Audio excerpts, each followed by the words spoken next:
Hello YouTube, this is Goddard Radio Moscow here again with another beer review. Now today we're going to go to one of the Nordic countries. I've already done beer reviews from Denmark and from Iceland, but today we're going to go to Sweden, and I have for you the Nils Oscar Godlager. Godlager in Swedish apparently just means good lager. It's not anything to do with the big Christian guy upstairs. But anyway, as is usual with my beer reviews, I'll just take you through a little bit of a history of the brewery itself, but if you are simply just interested in the tasting of the beer, then feel free just to fast forward towards the last couple of minutes of the video and you will catch that. And please also, if you're Swedish and watching, excuse my pronunciation of some of your towns and cities. Hopefully I can get it right. But anyway, the Nils Oscar Brewery were formed in 1996, but since September 2006 they've been located in Fröingskällen in Nyköping, which is about 10 miles south of Stockholm. And their brewery apparently boasts one of the most modern malting facilities in Europe, and they produce all of their own malts at their Ternu manor base, which is located in a building from the 1700s. It's quite interesting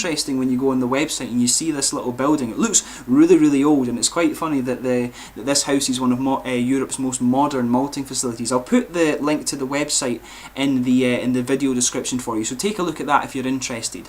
But the brand is based on Nils Oscar Sundberg, who was from a village called Brenden in the Norrbotten region of Sweden. And this area apparently had a lot of timber and mining activities back in the 1800s, but there was a very tough economic period in the late 1800s which hit the area very hard. Now, Nils Oscar Sundberg, at the age of 17 in 1882, he received a ticket to the USA from one of his relatives who had emigrated out there and owned a farm. So he travelled over the Atlantic and worked there for 18 years, initially working in a kitchen, but during his time in the USA he actually caught typhus, and he also studied business English at the Bryan and Stratton Business College in Chicago. And the principal of this university actually thought very highly of Nils Oscar, and apparently he said that he was one of the most hard-working and honest students that he'd ever seen in his time.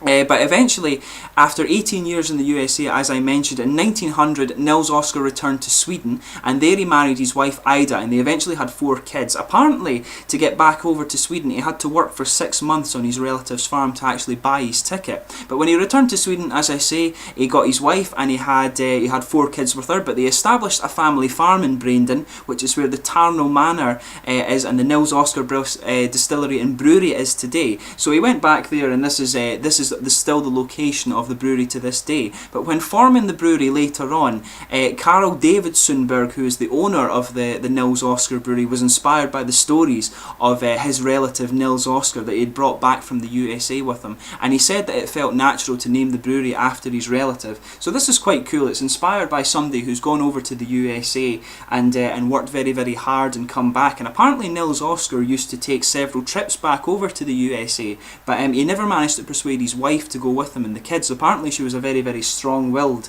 individual, and that's apparently what made Nils love her so much. But anyway, it's quite a nice little history behind this brewery, and it's cool to be reviewing a Swedish beer for you. But in addition to this one, the brewery also produce both beers and spirits, and they seem to have, from what I could gather, some of them have English and Swedish names, but their beers include Bordzol, which is a low percentage carb collaboration beer with Patrick Holmquist of the F12 group. They do a barley wine, one called Control Alt Delete, which is a German style beer. They have a coffee stout, Hopyard IPA, Imperial Stout, India Ale, Kalasul, which was apparently originally was a German style Oktoberfest beer, but it proved very popular and they decided to start brewing it year round. They have Kalas Jolul, which is the Christmas seasonal one. They have one that's called Kalas Pekulate, which is an Easter seasonal, and they have a Rock Porter, which is a porter beer, and apparently it has toffee and dried fruit flavours in it. And they also have an Oktoberfest seasonal beer as well. I believe all of them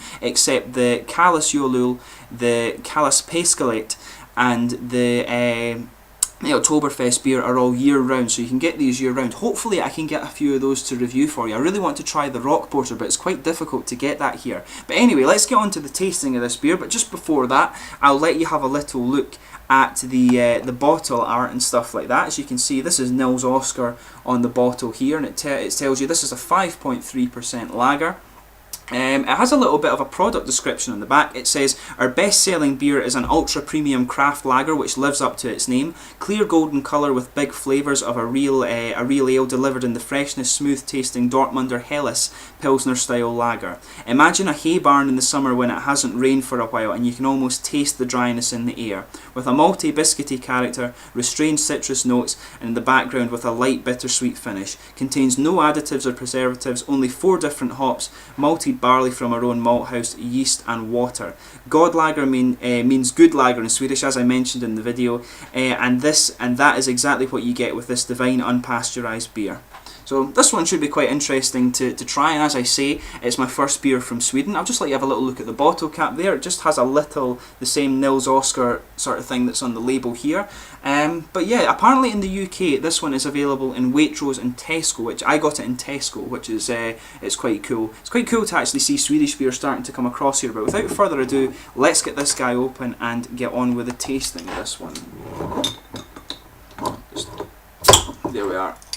Popped it off. Just need to watch these don't explode in my face. But anyway, let's get this guy out. As I say, it's a 5.3% lager. As far as I could tell, apparently it was hopped with Spalz and Tettnanger hops from Germany. There's another 2 in there, but when I looked at the website, I don't think they were actually listed on there because it did only list 2 different types of hops. But I was using Google Translate because for some reason the beer descriptions on the website wouldn't translate into English. They have English and Swedish language. But anyway, let's get on and have a little look at this beer. There's not very much carbonation in the visible in that one. There's not much of a head came out there. I'm not sure if that's perhaps due to my pouring there. I kind of poured it quite smoothly. But there's a little bit of carbonation visible in that. There's just a wee tiny bit. There's no head on it at all, as I say, maybe down to my pouring. But it's a really nice sort of rich honey golden colour.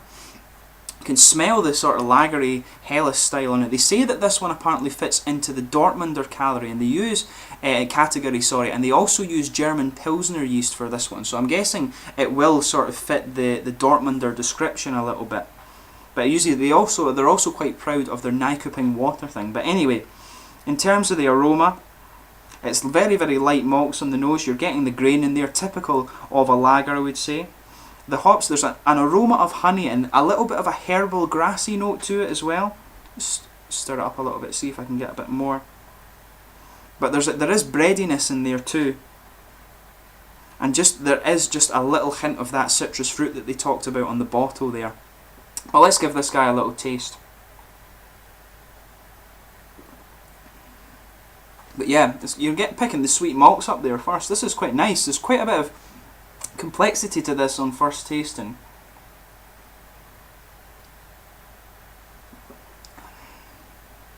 Yeah, there's quite a complex flavour to this, which you wouldn't necessarily expect for a lager. It's quite good. It's really nice actually that they can produce lagers that have such a kind of complex thing to them. But yeah, the first thing that's coming up, you've got the sweet malts coming first. There's a little bit of a roasted character in there to that, I would say. But yeah, there's some breadiness too, and the caramel's in there also.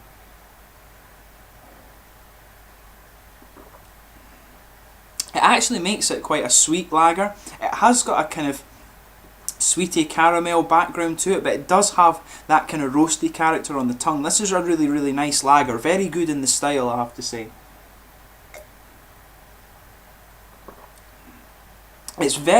Overall it's very malty. There are some little fruity citrus notes in there, and there is the grassy element and herbal element to it as well, but it's mainly a malty flavour. What you're getting is that sort of roasty light malt character, but you're also mainly getting the bread and caramel in my opinion.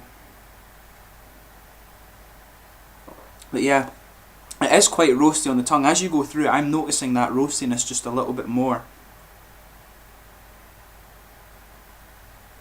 But yeah, quite a malty lager. Very good in the style, I have to say. In terms of the mouth, I would say this is it's quite light to drink, but I would call it mid-bodied perhaps. It's actually got a very good feel for a lager. The carbonation on it is quite medium. It does have that little bit of crispness when you take it in, but it grows, it becomes more smooth after that. yeah, when you take it in, the carbonation kind of hits your tongue a little bit, and it starts off that quite crisp, but it grows to be a bit more smooth when you keep it in the mouth, and there's a slight little dryness on the finish. But overall, I would say this is a very, very well balanced lager. Very, very good for the style. I would expect, for the Dortmunder style, it fits it quite well, but in my experience, Dortmunders tend to have a bit more of a hot bitterness to it, whereas this is more of a malty beer. But it's still, this is a really, really nice lager, and I would highly recommend you try it given the chance. As I say, in the UK, you can pick this up in Tesco's and in Waitrose. I'm sure it's quite widely available worldwide as well. I'm sure my friend in the States said that he can pick this up over there, so in the States, probably your specialist beer stores are going to have it, in Canada and Australia as well, I would guess. But overall, I would say a very, very well balanced lager. Quite a nice malty, bready caramel one, but it has that little element of grassiness to it. It's a really nice one in the style, I have to say. Many people don't like lagers, but definitely give this one a try if you get the chance. But anyway, I highly recommend you give this one a try. Very nice in the style. But thanks again for watching my beer reviews. Hopefully it's been informative for you. I'm going to go away and enjoy the rest of this now, but thanks again for watching. If you haven't already considered subscribing, if you're not subscribed, please consider it. But thanks again for watching. Like, subscribe, share, all the usual YouTube stuff. You've been watching Goddard Radio Moscow, and I'll be back tomorrow with another beer review. I think I'll be doing American tomorrow. But thanks again. Cheers.